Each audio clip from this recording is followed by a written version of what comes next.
Le cahier des charges de la province du Kassai-Oriental pour les victimes des violences et conflits intercommunautaires a été présenté à l'atelier du Fonarev organisé à Kananga par l'honorable Jean-Claude Kalonji Mabika.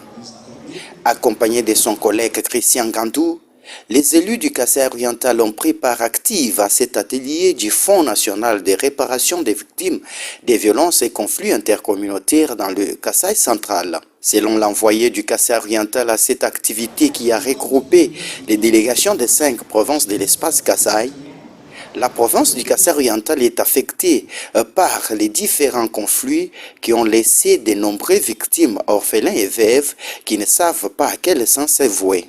Dans ces conflits, il y en a des terres, des pouvoirs coutumiers, des ressources naturelles et bien d'autres. Le Kassai-Oriental, l'une des provinces de la République démocratique du Congo, affectée par divers conflits et violations des droits humains, a été gravement touchée par des violences, des conflits intercommunautaires et des événements de combinaison. Crimes contre la paix et la sécurité de l'humanité. Ces violences ont laissé derrière elles de nombreuses victimes de violences sexuelles, des orphelins de veuves et des populations déplacées sans accès à la justice ni à la réparation.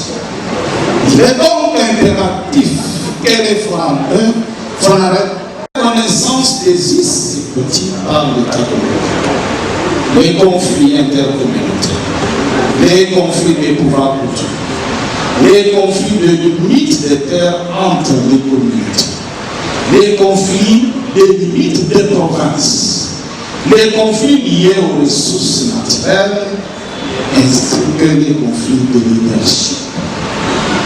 Par rapport aux activités, comme recommandation, le député Jean-Claude Kalonji a précisé que le cahier des charges prévoit l'organisation des campagnes de sensibilisation, la création des espaces médiatiques, des ateliers de formation et renforcement des capacités, ainsi que d'autres activités bénéfiques pour les victimes.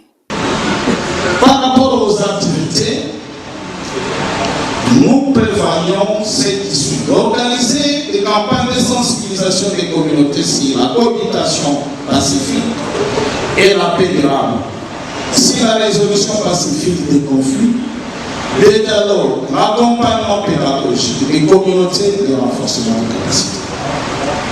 Créer des espaces médiatiques et des centres d'écoute. Créer un centre de suivi multisectoriel et d'évaluation.